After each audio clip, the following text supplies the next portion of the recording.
what are we talking about? Is it 10 years? Is it 20 years? Is it 30 years? What time horizon that we are measured against? And things like expected rate of return and nominal rates are, I guess, tools for us to determine these questions, as well as what are the matrices.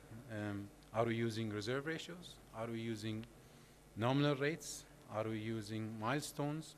I think these are all measures that will really affect us and set the sample of our objectives. And this is a sample that we used internally within the social insurance organization, where we defined what is the strategic objective of this exercise, which is, of course, to derive the optimal asset allocation. The milestone, the time horizon, where we identified it to be the milestone 2, where contributions meets distributions. The return objectives, our required, or the minimum rate of return was to at least meet the actuarial rate of return.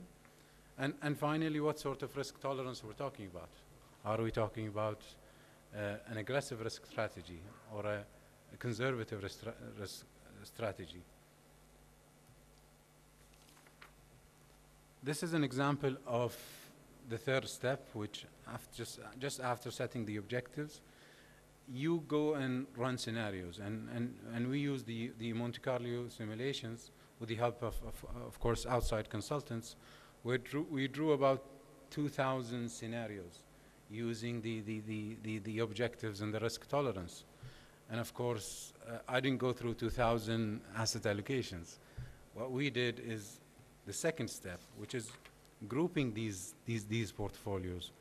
And with grouping these portfolios, you know where do you stand in terms of how much of the portfolio is in the central, how much is it in the very good, and how much is it in the very poor. And of course, we try to avoid the very poor and poor scenarios, and that's why what we're doing. That's why we're doing the ALM scenarios. This is basically another result of the ALM process, and I don't know if you see the black dot in the middle. This showed us the current asset allocation, and this shows basically the efficient frontier of all the 2,000 portfolios. And as expected, we had an inefficient asset allocation because of many constraints, home biasness, and conservativeness. So what we did is we explained to the board and the stakeholders that if we keep the same amount of risk, just by moving this dot to here, we're keeping the same amount of risk, but we're substantially improving return. And I think that was a main theme or a main result of the ALM allocation, or sorry, the ALM modeling. It also helped us identify our liquidity requirements. How much do we need cash? And of course, that helps you drive a better and a more efficient asset allocation. And as you can see, we realize that for the next 5 to 10 years, we require a minimum amount of cash. So that allows us to invest more and more into other asset classes. And then it helped us as well better model the asset allocation. As I showed you in the previous slide, that was an efficient frontier with unconstraints. While now we add things like constraints, home biasness, how much we want in the local currency, in the local economy, cash, and from that you could derive where do you sit within the efficient frontier. And finally, it showed us how a better ALM modeling will definitely improve the life of the funds. And as you can see, the the current portfolio versus the suggested portfolios after the ALM modeling, and the difference between the suggested one and suggestion two is just an increase in amount of risk, is basically the reserve ratio continue to be much better than the current scenario. And the next slide just shows you the AUMs within the fund and how they grow by a better asset allocation and a better ALM management. And for this particular fund, it actually improves the lifespan of the fund by almost 12 years, which is significant for us. And finally, it just re-emphasizes what the previous slides as well mentioned, that the survival of the funds, and that's ultimately our main objective, is for a better ALM modeling and a better asset allocation. You can significantly improve your probability of survival, and as well as improve on your current funding ratios. So in conclusion, as you saw, ALM modeling is no longer a luxury.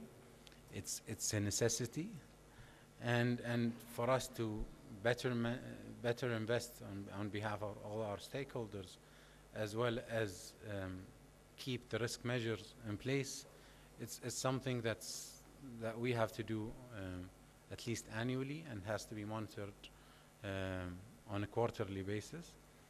And I guess this was the experience of the SIO Asset Management Company, and I can tell you it was eye-opening in terms of the results and what we can do and what we can achieve and to improve the rate of return. So thank you. Thank you.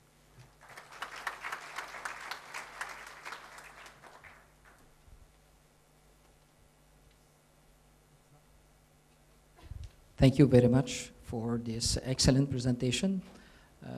I recognized some graphs that we are also using in our country. Very good presentation. Now it's your time to participate in this session. When you ask a question, name yourself, name your organization, name your country, and tell to which speaker you want to ask the question.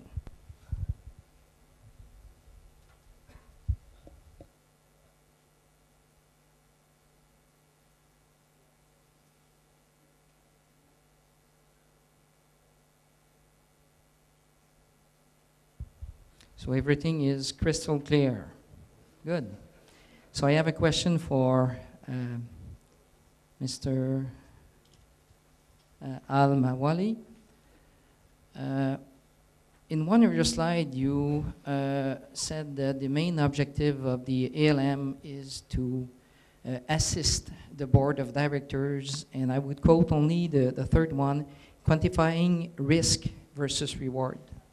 And of course, taking risk and getting a positive reward is always what we are looking for. But with risk, you have two sides of the results. It could turn badly, could turn better. So I would like to know how were you able to quantify risk versus reward?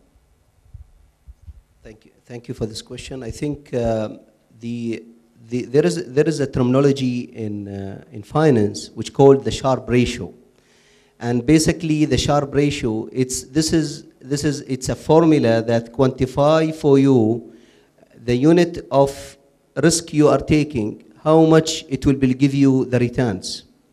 So I think one of the things that we have seen in our asset allocation is what we call the risk budgeting.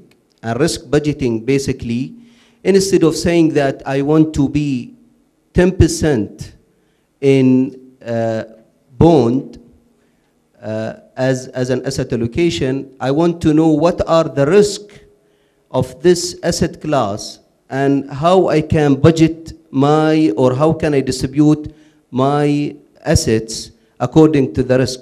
So this is what we meant by quantifying the risk versus return, where we really look, instead of saying it's this is what we have even learned in our textbooks, that it is a 70-30 or 60-40, 60 in equities and 40s in bonds.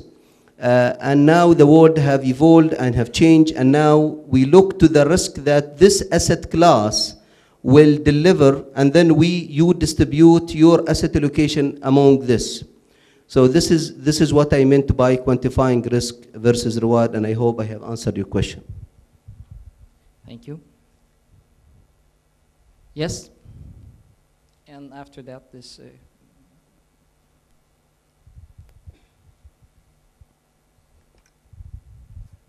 I'm Yasser Gamal with the World Bank. A question for the Oman case. I'm just interested to know, is there any coordination that you're doing with the investment portfolios of the other funds that exist in the country? And if yes, what kind of coordinations do you have? And if no, are you aware and familiar with the results of the investment of the other funds or not? Thank you for your question, Yasser. I think, yes, we do talk to each other. The asset allocation, the other pension funds, we do talk to each other.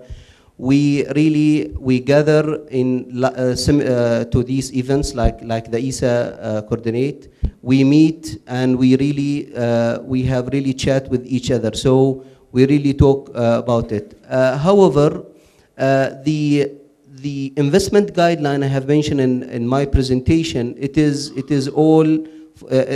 fits for all. That means that when our regulator, they have made the investment guideline, they have really looked at asset, because at that time, the pension funds in the country, they were starting all together in the same time. So it is logically that we will be having a same investment guideline. Having said that, the investment guideline that's set by Ministry of Finance, it is sort of a parameters, honestly. Don't do this, do this. This is the limits that you can go here or there. They are not actually the asset allocation per se. And this is why Public Authority for Social Insurance have done the asset liability. So we have done that because we realize that we have to quantify how much return we have to deliver to make this fund is growing. To answer your question clearly, I think we really talk to each other. In a couple of occasions, we have touched up on this, and I think we know what the other pension funds assets and how they invest, and they look almost the same. So most of the pension funds, they look the same in terms of the assets because they are young, similar to PASI. We don't drill down to know how much they allocate to this or to that, but at least we know that everybody, they're having their own investment objective, they're having their own liabilities. So we do talk to each other.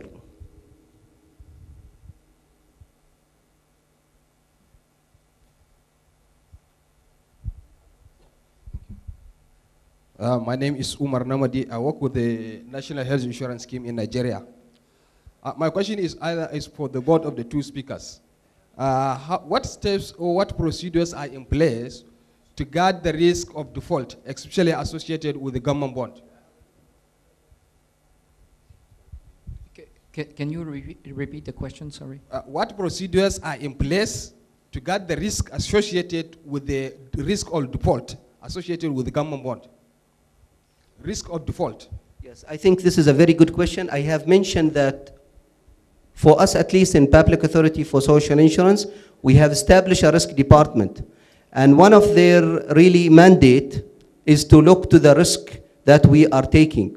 So any investment proposal that we are planning to invest in, first of all, it has to be in line with the asset allocation. Second of all, it has to be reviewed by risk department. They are really active with us. They review the proposal before we go ahead to the upper level, which is the investment committee. So this is one of the procedures that we are really taking care of in terms of really trying to take care of the risk that the fund is doing. So this is one of the procedures. As I mentioned, and I repeated that the investment guideline is a very important procedure that we have to follow, and we are really very prudent to really implement the asset allocation. And when the consultant, they came and reviewed the asset allocation, they are really taken into the account the investment guideline that's set by our regulator. And just to add to my colleague, we decided to create an ALM department within the organization. So we have a manager or a function that looks at risk on a daily level, actually. We are investing in the infrastructure as well, so systems as well. And in addition to that, we have also a dedicated risk manager and a dedicated risk team to make sure that both the asset management part of the business as well as the ALM part of the business are or didn't forget any types of risk. So it's basically kind of a three-layer system where we make sure that any unwelcomed or unaccounted risk is measured. And of course, this gets reviewed on a quarterly basis as well as an annual basis by the risk committee and the board committee. Thank you. Yeah, sir. And after that, Ibrahim, and there are two other. We'll take 4 questions. So 1, 2, 3, and 4. Okay. Yeah. Please, you have. بسم الله الرحمن الرحيم، الصلاة والسلام على أشرف المرسلين سيد الخلق سيد الورى أجمعين محمد بن عبد الله عليه أفضل الصلاة والتسليم. الجماعة الكريم النخبة بالمنصة، السلام عليكم ورحمة الله تعالى وبركاته. سؤالي بالنسبة للأستاذ إسحاق، في حالة شقاق سليمان الصندوق القومي للمعاشات السودان، بالنسبة للأستاذ إسحاق في حالة تبعية وتوجيهات إدارة المخاطر تحت إشراف وزير المالية، أنا في رأيي بيعرض أموال الصناديق لمخاطر، لأنه في حالة أي عجز في أي ميزانية عامة ستؤول أو تحول أموال الصناديق لوزارة المالية. وشكرا. شكرا أستاذي. أنا أعتقد سؤالك إنه هل وزارة المالية تتدخل في الاستثمارات التي نقوم بها؟ إذا كان هذا السؤال فأعتقد الإجابة ببساطة شديدة، وزارة المالية حطت لنا لائحة الاستثمار ولا تتدخل ما دام إحنا في إنلاين يعني مع الانفستمنت جايد لاين اللي هو لائحة الاستثمار. ولكن وزارة المالية لا تتدخل تقول استثمر هنا وهنا، هي تحط لنا لائحة الاستثمار ومن ثم نحن نختار الاسيتس التي تكون متوافقة مع اللائحة الاستثمارية، وفي نفس الوقت نقوم بتعيين مدير محفظة لإدارة أموالنا خارج السلطنة. أما داخل السلطنة فتدار داخليا أو بالاستعانة مع مدراء المحافظ. فأتمنى أني قد أجبت على سؤالك. يعني وزارة المالية لا تتدخل في بالضبط قلنا عينوا هذا المانجر أو هذاك المانجر أو روحوا لهذا الاسم، ما دام إحنا متوافقة مع اللائحة فإن شاء الله أمورنا تكون في السليم. Thank you.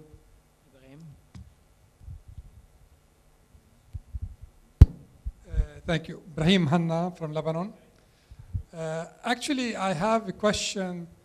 I heard the word prudence quite a bit. Now, you can get away with prudency as long as you are handling defined benefit schemes.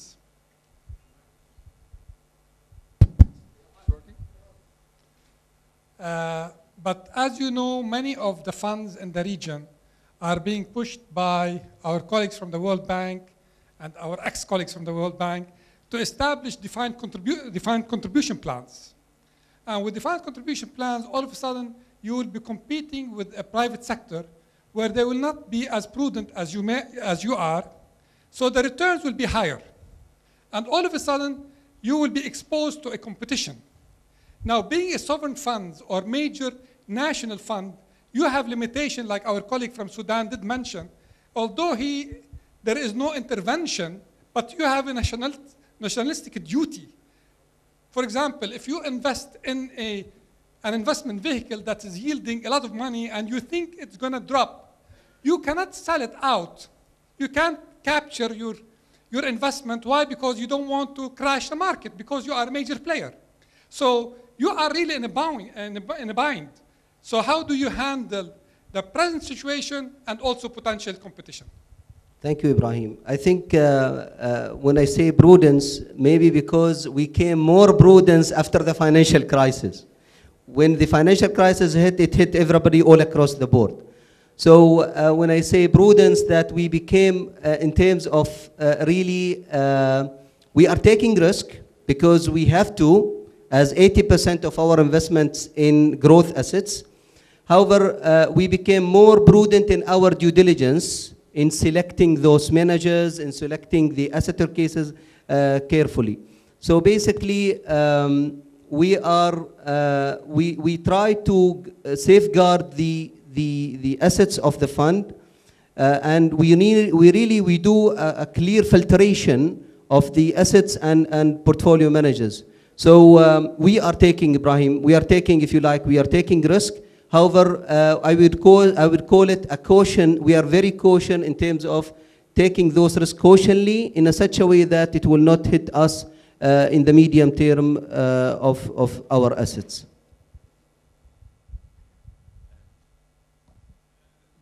Just my understanding of the question is what sort of liability structures we're looking at, and then what sort of investment strategies we're putting.